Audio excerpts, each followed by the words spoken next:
TV 24 news ವಾಹಿನಿಗೆ ಸ್ವಾಗತ. ಧಾರವಾಡದ ಸಣ್ಣ ನೀರಾವರಿ ಇಲಾಖೆಯ ಕಾರ್ಯನಿರ್ವಾಹಕ ಅಭಿಯಂತರ ಕಚೇರಿ ಮೇಲೆ ಶನಿವಾರ ಮುಂಜಾನೆ ಲೋಕಾಯುಕ್ತ ಪೊಲೀಸರು ದಿಢೀರ್ ದಾಳಿ ಮಾಡಿ ಕಚೇರಿಯಲ್ಲಿನ ವಿವಿಧ ದಾಖಲೆಗಳ ಪರಿಶೀಲನೆಯಲ್ಲಿ ತೊಡಗಿದ್ದಾರೆ.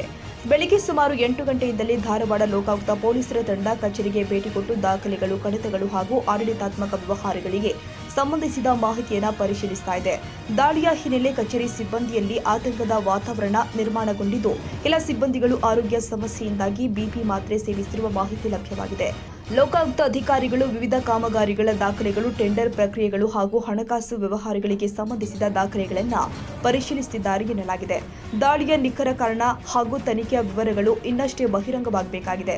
ರಾಜ್ಯದಲ್ಲಿ ಡಿಕೆ ಶಿವಕುಮಾರ್ ಮುಖ್ಯಮಂತ್ರಿಯಾಗಿ ಅಧಿಕಾರ ಸ್ವೀಕರಿಸಿದ ಬಳಿಕ ಸಣ್ಣ ನೀರಾವರಿ ಇಲಾಖೆಯ ಮೇಲೆ ನಡೆದ ಮೊದಲ ಪ್ರಮುಖ ಲೋಕಾಯುಕ್ತ ದಾಳಿಯಾಗಿದೆ ಎಂಬ ಮಾತುಗಳು ಕೇಳಿಬರ್ತಾ ಇದೆ. ದಾಳಿಯ ಬೆಳವಣಿಗೆಗಳ ಬಗ್ಗೆ ಸಾರ್ವಜನಿಕರು ಹಾಗೂ ಇಲಾಖೆಯ ಅಧಿಕಾರಿಗಳ ವಲಯದಲ್ಲಿ ಕುತೂಹಲ ಮೂಡಿದೆ.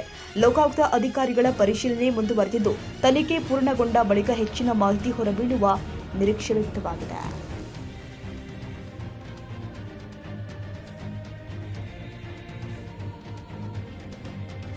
ಕನ್ನಡಿಗರ ಮೆಚ್ಚಿನ ನಿಮ್ಮ ಟಿವಿ 24 ಕನ್ನಡ ನ್ಯೂಸ್ ವಾಹಿನಿ ಇದೀಗ ಟಿವಿಯಲ್ಲಿ ಲಭ್ಯ. ಕರ್ನಾಟಕ ಮತ್ತು ದೇಶ ವಿದೇಶದ 360 ಡಿಗ್ರಿ ಸುದ್ದಿ ಹಾಗೂ ಉತ್ತರ ಕರ್ನಾಟಕ, ಬೆಳಗಾವಿ, ಬಾಗಲಕೋಟೆ, ಧಾರವಾಡ, ಹಾವೇರಿ, ಗದಗ, ಬಿಜಾಪುರ ಜಿಲ್ಲೆಯ ಕ್ಷಣ ಕ್ಷಣದ ವಿವರವನ್ನ ಪಡೆಯುವುದಕ್ಕೆ ಟಿವಿ 24 ಕನ್ನಡ ನ್ಯೂಸ್ ವಾಹಿನಿಯನ್ನ ಲೈಕ್ ಮಾಡಿ, ವಿಡಿಯೋಗಳನ್ನ ಶೇರ್ ಮಾಡಿ, ಕಮೆಂಟ್ ಮಾಡುವ ಮೂಲಕ ನಮ್ಮ ವಾಹಿನಿಗೆ ಸಹಕಾರ ನೀಡಿ ಮತ್ತು ಚಾನೆಲ್ ಅನ್ನ ಸಬ್ಸ್ಕ್ರೈಬ್ ಮಾಡಿ. Thank you.